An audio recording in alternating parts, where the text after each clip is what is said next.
Shriram Samarth. 18 August. रामाला अनन्य भावे शरण जा. प्रपंचात देवाची आवश्यकता आहे हे सांगायला नको. प्रत्येकाने आपापल्या परिस्थितीनुसार अनुभव जर पाहिला तर त्याला खचित असे आढळून येईल की आपले हे सर्व वैभव केवळ रामाच्या कृपेचेच आहे. जो पैसा अडका मान मरातब मिळतो आहे तो सर्व भगवंताच्या कृपेमुळेच आहे हे प्रत्येकजण जाणून आहे. म्हणून जे जे कर्म आपल्या हातून घडत असते ते त्याच्याच सत्तेने होत असते याची खात्री बाळगून कोणत्याही बऱ्या वाईट कर्माचा अभिमान धरू नका किंवा खेदही करू नका. गर्व झालाच तर रामाची आठवण करा, तो तुमचा अभिमान नष्ट करेल. नफ्याच्या वेळी अभिमान उत्पन्न होतो, तोट्याच्या वेळी दैव आठवते. म्हणून दोन्ही प्रसंगी अभिमान नसावा.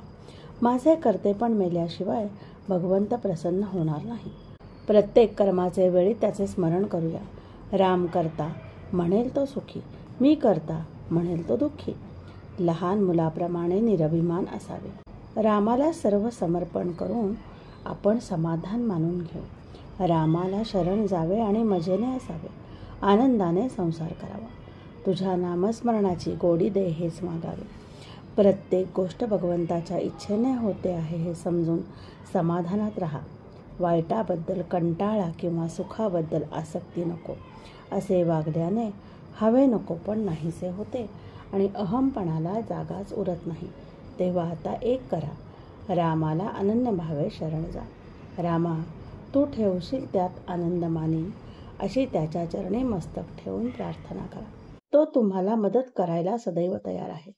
आपण अभिमानामुळे मदतीकरिता हातच पुढे करीत नाही, त्याला तो काय करणार. तुम्हाला खरोखर परमेश्वराजवळ काय पाहिजे ते मागा, तो तुम्हाला खचित देईल. पण जे मागाल ते मात्र हिताचे मागा.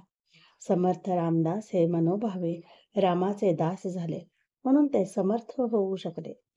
ज्याने जगताची आस सोडली आणि रामाची सेवा पत्करली तो जगाचा स्वामी होईल. म्हातारे असतील त्यांनी भगवत भजनात आपला वेळ घालवावा आणि तरुण असतील त्यांनी भगवत स्मरणात कर्तव्याला चुकू नये. हाच समाधानाचा मार्ग आहे. यातच सर्वस्व आहे.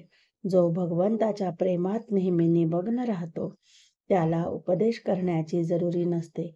भगवंताने गोपींना उपदेश केल्याचे ऐकिवात नाही. त्या सदैव त्याच्या प्रेमातच रंगून गेल्या होत्या. भगवंताचे प्रेम एक त्याच्या नामानेच साधेल. म्हणून नेहमी भगवंताच्या नामात राहून आनंदात आयुष्य घालवा. भगवंत कृपा करील हाच माझा आशीर्वाद आहे. आजचे बोधवचन. राम करता आहे अशी ज्याची दृढ श्रद्धा त्यालाच आस्तिक म्हणावा. जय जय रघुवीर समर्थ. जानकी जीवन स्मरण. जय जय राम.